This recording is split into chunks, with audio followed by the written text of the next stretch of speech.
What's up everyone, welcome back. Today we're doing a review of this rod from TFO, the Taction bass. We'll do it right now. So as you know, we do a lot of tackle reviews. I do a lot of unboxing videos, and then down the line I do a review of different products, whatever it may be, kind of give you my feedback of how it performed. And this one's long overdue. Like I said, we're gonna do this with the TFO rod right here. This is the Taction series, the Taction bass series. I've done a review of kind of my first impressions when I got all these rods almost a full year ago. I've done a review of the TFO Option Bass series and the Resolve series, but now it's time for the Taction bass. And the whole idea with this, I had someone commenting the other day, hey, where's that review for this series? You know, I just hadn't done it. I had included this in some different videos. You know, I was talking about different spinning rods that I like, but now we're talking about this series. Now I have one rod, and this rod has really become my small swim bait rod. It's a 7'4" medium, moderate fast. So it has a little bit more of a moderate action, not quite a fast tip. You know, it's more moderate, so it's a slower bend. So it's really good for a moving bait like this, like a small swim bait like I'm talking about. You know, you kind of have that same, you know, I guess kind of almost like a crankbait. You have a little bit of a bend, you know, so you have a little more give when you have a small hook on a small swim bait like this, especially if you have hard fighting fish, you know, little like smallmouth, things like that, or big fish on little hooks. It's good to have a little bit more of a moderate bend instead of a fast action that just barely bending at the tip.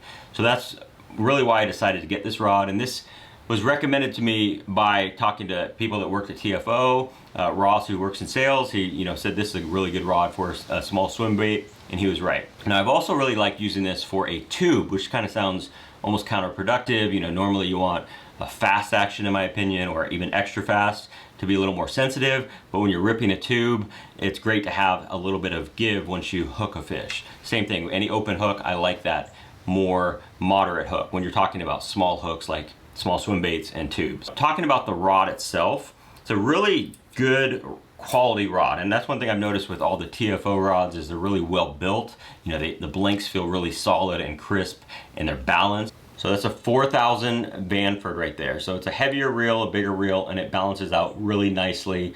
It's a 7'4" rod, so it's a little bit longer.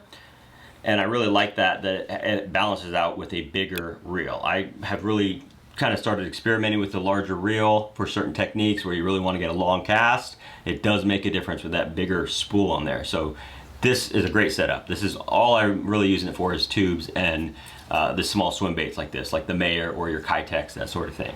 A couple other things I wanted to point out. I really like the quality cork that they use. I mean, I have a lot of rods with foam and different materials and, you know, tacky grips, things like that, but this is a really good quality cork that they use on here. It's got the exposed reel seat on here. The guides, I haven't had a single issue on these. These are from Sea Guide. They got the good stuff all the way through it. The other thing that they do is they put these gold insets, you know, and these are actually more color coded. I'll put the chart right here. So depending on the power of the rod, it has the different accents right there, you know, right here, here, here. So when you got a pile of rods in your rod locker or in the corner or wherever they are, you can easily see which rod's a medium, which one's a medium heavy, which one's a heavy. It's really smart. I didn't know that at first, but when I first got the rods, but I really like that fact that you can do that. So that's smart. Again, quality components, feels really crisp, and some unique action. There's actually 13 different rods. There's 9 casting and 4 spinning, and they really have a lot of different models within that. I mean, those will really cover just about anything, in my opinion. You could find a use for those, but it's cool to have kind of a little bit longer spinning rod like this one. So I really enjoyed this one. I'm glad I got this model, and I'd really like to try some different ones to kind of see where they go. But I've really been impressed with all the TFO rods that I have. You know, the Option Bass is a great option. It's a budget rod, but it's still really well built. It's solid. I'm using that for frogs right now, which is really well built and solid feeling. Then the Resolve series is a higher end rod. It's about 300 bucks compared to 200 bucks for the Taction. So it's a different level. You know, it's more expensive, obviously, a little bit crisper, but still has that same, or both these have that same great build quality and just flawless looks and balance, everything else. They really dialed the rods in. So that's one thing I can say about TFO. Really a good quality rod, really like them, and I think that they have a cult following for a reason. Looking forward to trying some more. But let me know your thoughts on TFO rods. Have you tried them? Which series is your favorite? Let me know. Love to know. Thanks for watching.